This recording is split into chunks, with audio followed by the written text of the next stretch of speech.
तिन ठगनी का असली नाम था अन्वी। वो एक छोटी सी बस्ती में पैदा हुई थी, जहां सिर्फ दो चीजें मिलती थी, भूख और धोखा। उसके पिता को राजा के सैनिकों ने बेगुनाह मार दिया था और उसकी मां को राजमहल के सेठों ने धोखा देकर घर से निकाल दिया। अन्वी ने बचपन में ही दुनिया की सबसे कड़वी सच्चाई सीख ली थी, न्याय सिर्फ अमीरों के पास होता है। उस दिन अन्वी ने कसम खाई थी, मैं राजा को उसकी ही गद्दी से हिला दूंगी, लेकिन तलवार से नहीं, दिमाग से। उसी दिन से शुरू हुई तिन ठगिनी की यात्रा। वो एक ठगनी औरत से मिली, दामिनी, जो रूप बदलने में माहिर थी। दामिनी ने उसे सिखाया चेहरे बदलना, चाल ढाल बदलना, बातों से भरोसा तोड़ना और सबसे अहम, लालच को हथियार बनाना।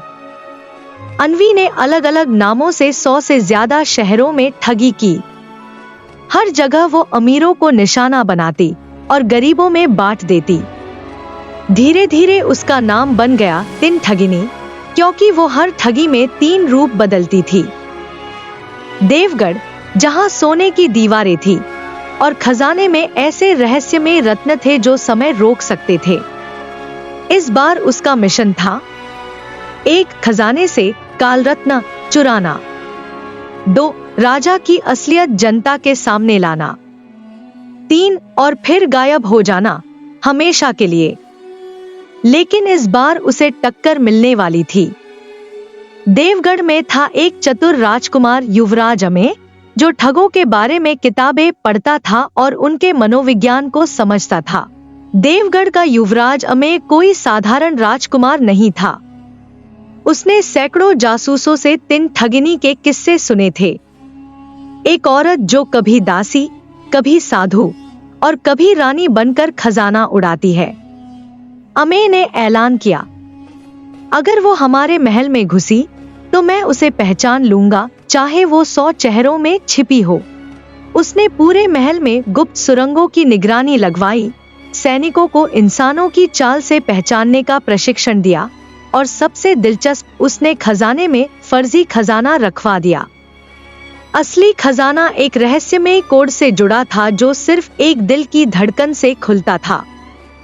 तिन ठगिनी इस बार एक विदेशी विदुषी बनकर महल में आई।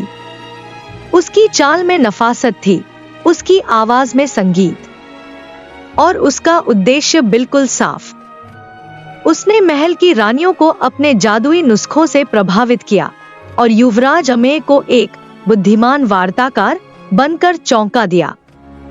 पर अमेय को शक था और धीरे धीरे उसने अपने सवालों से उसे घेरना शुरू किया। तुमने कहां से सीखा ये सब?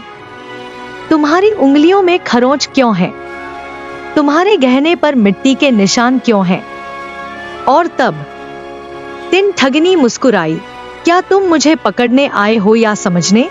अब बात सिर्फ चोरी की नहीं थी। अमेय और तिन ठगिनी के बीच एक खामोश रिश्ता बनने लगा। दोनों चालाक थे, दोनों तेज और दोनों किसी से हारना नहीं जानते थे। एक रात अमेय ने कहा, मैं जानता हूं तुम तिन ठगिनी हो, लेकिन फिर भी तुम्हें जाने दूंगा। अगर तुम मुझसे एक सवाल का जवाब दो, तुमने चोरी कब छोड़ी थी? तिन ठगिनी चुप रही। उसकी आंखें नम थी। जिस दिन किसी ने मुझे देख लिया था, पहली बार, बिना शक के। वो नजर चोरी से ज्यादा कीमती थी। सुबह महल में हंगामा था, खजाना गायब। लेकिन किसी ने दरवाजा नहीं खोला, ताले टूटे नहीं, कोई सुराग नहीं। सिर्फ एक पुर्जा पड़ा था जिस पर लिखा था, मैं वही ले गई जो तुमने कभी समझा ही नहीं, भरोसा। अमेय मुस्कुराया और खजाने के कमरे में जाकर देखा, असली खजाना वही था। तिन ठगिनी कुछ नहीं ले गई थी, सिर्फ उसकी नींद।